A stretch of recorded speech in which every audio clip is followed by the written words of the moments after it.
విరాత యోగనిద్రలో ఉన్నప్పుడు సోమకుడు అనే రాక్షసుడు 4 వేదాలను దొంగలించి సముద్రంలో దాక్కున్నాడంట. వేదమంటేనే జ్ఞానకాంతి. దాంతోనే వేదాలు లేక దైవిక శక్తులు తమ తేజస్సుని కోల్పోయాయి.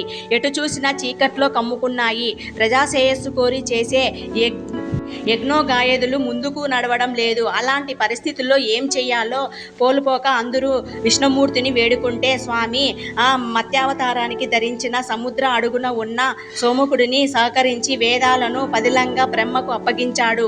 అలా శ్రీ మహావిష్ణువు దశావతారంలో మొదటిదైన మత్స్యావతారానికి ధరించిన రోజు మాత్రమే కాదు, బ్రహ్మ తన సృష్టిని రచన చేసినది కూడా ఆ ఉగాది నాడే అంటారు.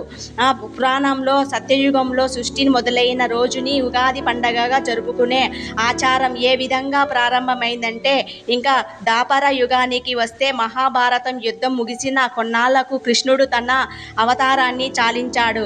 దాంతో ద్వారక ముగిసింది, దాపర ముగిసింది, కలియుగం ప్రారంభమైంది. ఆ రోజే చైత్ర శుక్ల పక్ష పాడమి కలియుగం ప్రారంభమైన ఆ రోజునే మనమంతా ఉగాదిగా ఏటేటా జరుపుకుంటాము.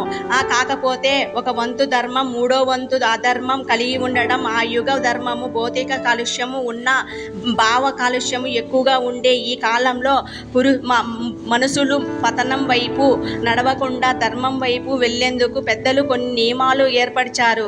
వీటినే గుర్తు చేసుకునే రోజు ఉగాది. కలిపురుషుడు కఠినాన్ని నిలవపరిచే మనోధైర్యాన్ని ఉగాది రోజే మనం పాటించే నియమాలు మనకు ఎడారంతా అందిస్తాయంటే, అలాగే ఉగాదికి నారదుడికి ముడిపడిన కథ కూడా ఒకటి ప్రచురణంలో ఉంది.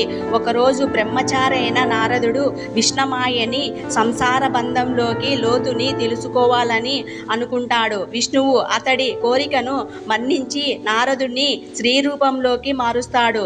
నారదిగా మారి నారదుడిని ఒక రోజు మోహిని వివాహం చేసుకుంటాడు. వారికి 60 మంది సంతాన ప్రభావం విభావంతో మొదలుపెట్టి ప్రస్తుతం ఉన్న 60 సంవత్సరాల పేర్లు ఆ పిల్లలకు పెట్టుకున్నారు. అయితే కొంతకాలానికి వాళ్ళ ప్రాంతంలో కరువు కాటకాలు తలెత్తి వాళ్ళంతా చనిపోతారు. భరించరాని ఆ దుఃఖంతో నారదుడికి సంసారం తండం ఎంత కష్టమో తెలుస్తుంది.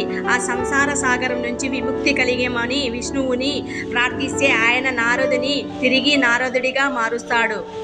కానీ అప్పటికి నారదుడికి తన సంసారంపై